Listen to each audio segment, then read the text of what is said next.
You. What are you doing here?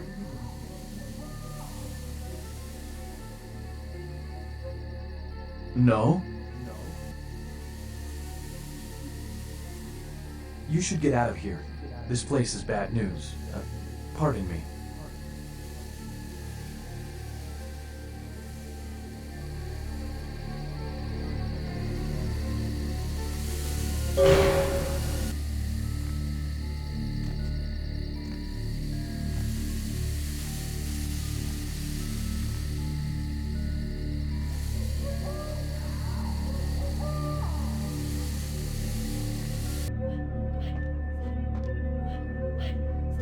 I'm not listening to you!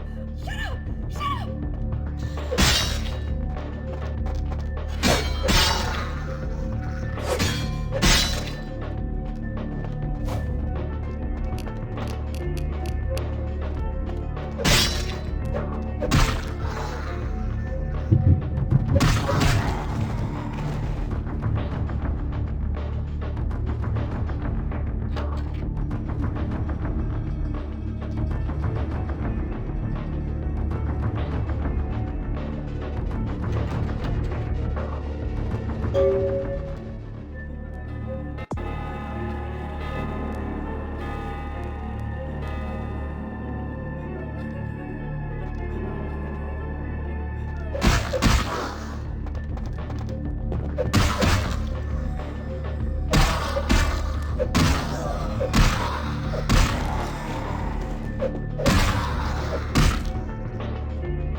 Another unfortunate casualty to tide of time, insane asylums. I lament their loss not only as brokerage houses for the breadth and depth of human psychoses, but also I shall mourn the disappearance of that peculiar environment present only in an insane asylum. That palpable atmosphere of blistered brains and churning bowels, the odoriferous melange of freely flowing bodily humors, that gently rolling cacophony of distant sobs and screams, the muttered cursing at perceived enemies, and the blissful gurgling of the lobotomized, like a newborn babe discovering the sky. I shall still find test subjects as surely as I find bloody sustenance in the night, but this climate, I fear, may never be replicated.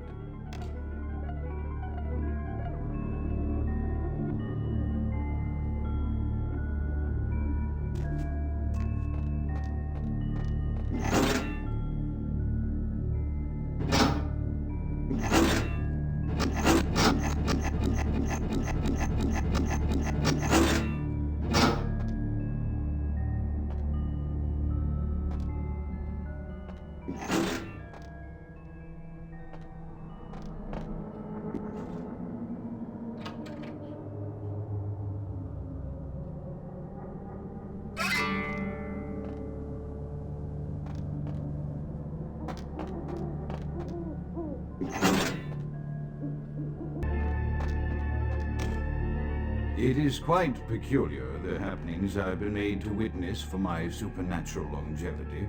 I am thinking of one unfortunate phenomenon in particular, of unique interest to my station, both as a professional and as a sufferer of this vampiric condition. It seems the stream of time has begun to erode the moorings of my chosen course of study, for the methodologies that gave birth to psychology are slowly disappearing. I find myself in an era that overlooks the physical component of psychological pathology time and again in favor of the sophistic practices of Freud. Phrenology, dactopintilism, and the rest of the old guard has fallen by the wayside, its champions all silenced in death, with my unique exception. Would that I could make my voice heard again, although it may be suspicious should I return to popular medical discourse 50 years after my apparent death. No, better that I continue my studies into the psychoses in secret. One day, may I hold up my own cure as validation of the methods. I am confident no cure for my condition, or that of my beloved wife, lies within our figurative minds, waiting to be unlocked by the correct combination of memories recovered from our childhoods. And I'm most certain it has nothing to do with the relationship between myself, my parents, and my genitals. Sorry, Sigmund, but I choose to stay my course. In time, too, may your star fade and disappear.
Often I reflect with great regret on the missed opportunity that was my infector. Had I been conscious after the attack, I could have stopped the orderlies from locking her in the roaming pen. What I would give for just one interview, a few simple questions of the plague-ridden woman who met her end that dawn.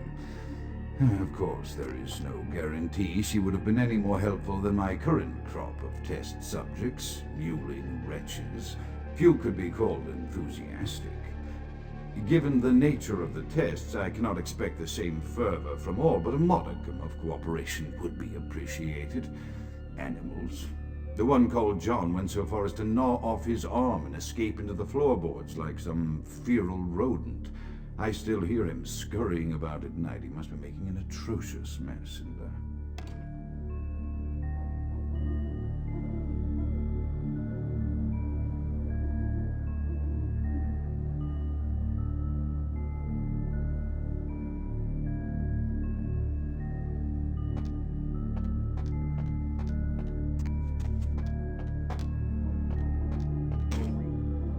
my studies proceed at a languid pace. I'm mired in a foul ennui as my wife's illness advances. My subjects grow restless without proper supervision, but I cannot pull myself back from this black depression. How many nights I've wasted now, gazing from the tower walk, pondering the frailty of existence.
After decades of solitary study into this affliction, I have learned that it is by no means mine alone. Indeed, the city is home to an entire society of similarly afflicted individuals with whom I've only recently made contact. They are an understandably standoffish sort by and large, but I have been able to confirm with them that the condition is indeed vampirism, which apparently comes in a multitude of strains, each with a spectacular set of symptoms such as invisibility and even a sort of lycanthropy. Through numerous official interactions with the governing body of this secret society, I have concluded that their fundamental understanding of the vampiric condition is woefully lacking and mired in suspicion and pseudo-religious dogma that would make a Turk balk for its strictures. Indeed, they seemed impressed with my studies and the eloquence with which I was able to present them. Apparently, the typical sufferer of my particular strain of vampirism is far from the vanguard of the King's English. So impressed were they that they even offered me an office in their government, a rather high office by the sound of things. I believe I shall accept. If nothing else, it should provide a lofty vantage point from which to observe the breadth and epidemiology of the affliction so that I may move more expeditiously toward a cure.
I have accepted the role of Primogen for Clan Malkavian, the dreadfully winsome label applied to the particular strain of vampirism I suffer, so named for some supposed vampire father figure of old, more poppycock grown from a backward culture that seems interminably drawn to children's tales and the fiction of Victorian romance when it should concern itself with the science behind their suffering.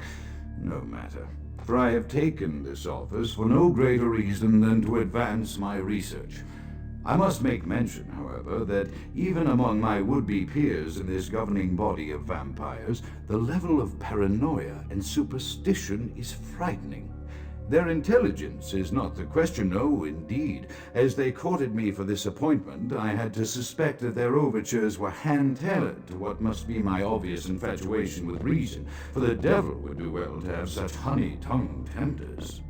Even so, I could not help but notice the dressing of language these vampire leaders, all-pervasive theme in this society of darkest night. Damn it all, now I'm doing it too.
As I expand my dealings with the vampire government, I have encountered a disturbing new symptom of this affliction.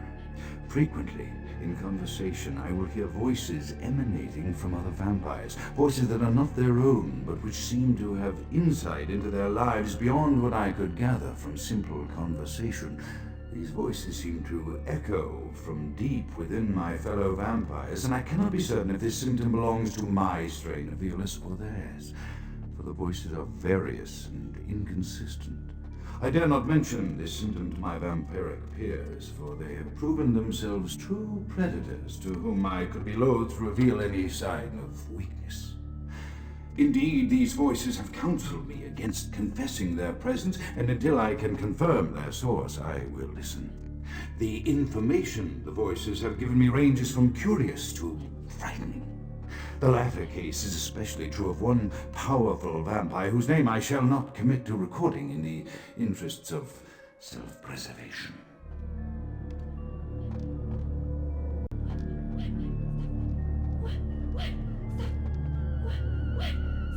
Stop right there. To you.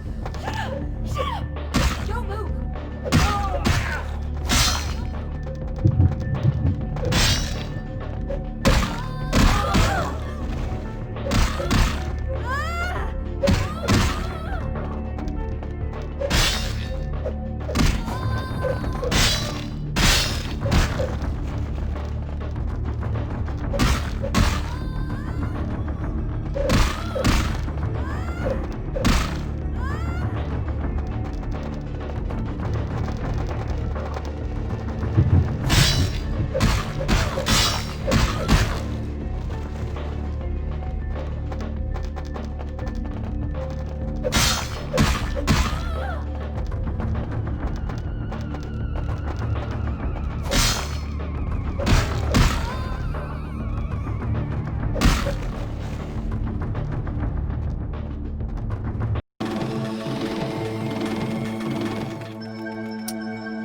Hey, stop right there.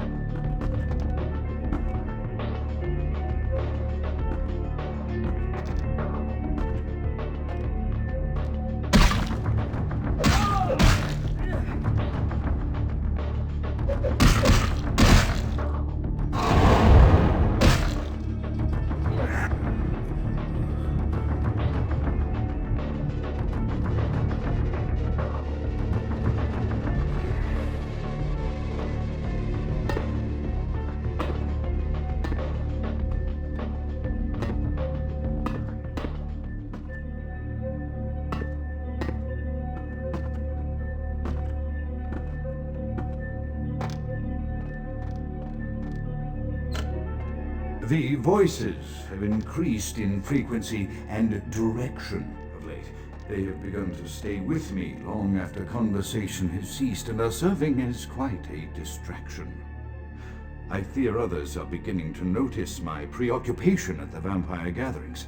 I am thinking again of the particular vampire of whom I spoke previously, who I dare not name for my growing fear. If the voices are to be believed, then my caution is warranted, for they speak of his blackest crimes, both past and future. More than once I have seen the suspicion in his eyes and heard the distrust in his voice when speaking with me. The fear must register on my face, as it is all I can do in these moments to keep from crying out in chorus with the voices. I am no longer safe. I know it. The voices have proven themselves authentic, and I have withdrawn from the Vampire Society entirely. My absence will no doubt draw attention, but I could no longer hold my fragile composure around the ravenous eyes of my vampire peers, especially not around him. The voices compelled me to make what I fear is a Faustian bargain, but I had to, for their demands are constant and merciless. I have secluded myself within the mansion. I know he will strike out at me. He will go to any length to achieve his ambitions, and he knows it, I know. I have taken precautions to protect my beloved wife. Her cure will have to wait until our immediate safety is guaranteed. The mansion was constructed with security in mind, but at that time I was not privy to the full range of vampire capabilities. The voices echo in the twisted corridors of my psyche, dark whisperings of a macabre and formless menace, the approach of which portends an end to all of this.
By the flames!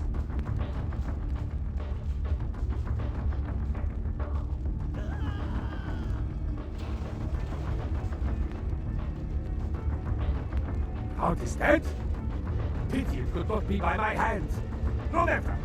Soon your self-made kings and false prophets and all who bear the mark of the beast will be washed from the earth for the coming of the Lord.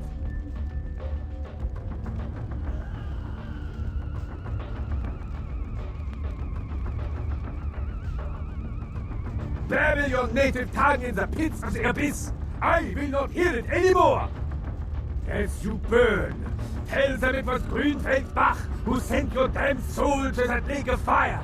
All agents of Satan shall return to whence they came. Let this righteous display serve as a promise to all who serve the Archfiend Lacroix. I'm coming for you, Lacroix. By the power of the Lord, I will cleanse your black soul.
Freeze!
Evening there.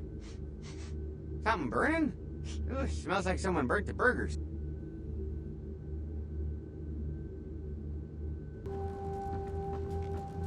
The Primogens still haven't been contacted by Grout. I thought I made it clear that you were not supposed to come back until we had heard from him. Grout's dead? What? Bach! Every time Bach is a hunter. They stalk and kill our kind to appease their god. But like many mortals, their so-called faith is nothing but a conduit through which they quench their killing urge. Who else would have killed Grout?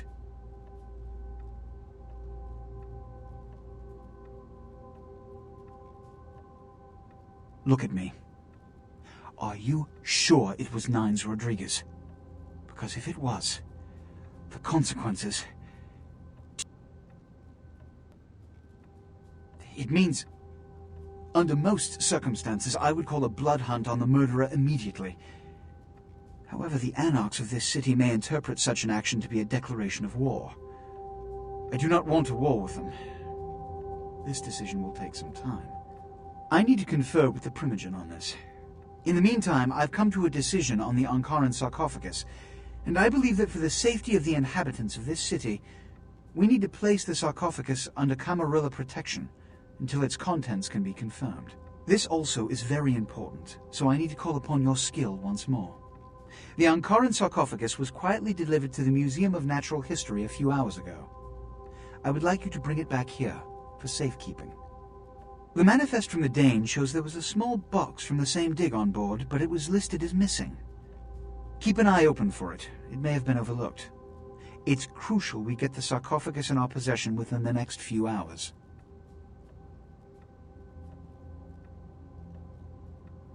Here, I'm feeling charitable.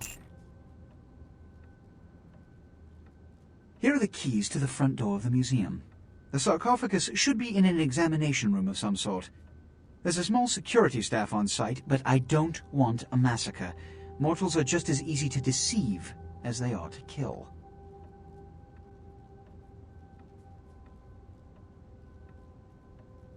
One or two, but that's all.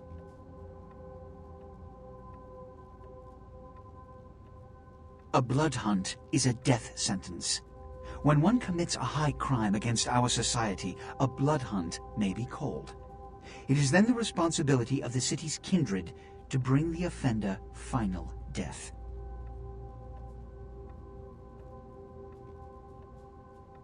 My history with that family dates back to Bach's grandfather, who pursued me into Africa, where I killed him. Bach's father tracked me to London to meet his death. And now Bach and the Society of Leopold have followed me across America. They never learn. Witch hunters, an anachronistic holdover from the Middle Ages. They are inquisitors whose fanaticism has convinced them that their triumph over the supernatural will save mankind and secure them a cushy spot in heaven. There is a degree of immediacy attached to this task. Work fast. And, as on the Dane, you are not to open the Ankaran sarcophagus for any reason. Excuse me. The car is waiting. There is a degree of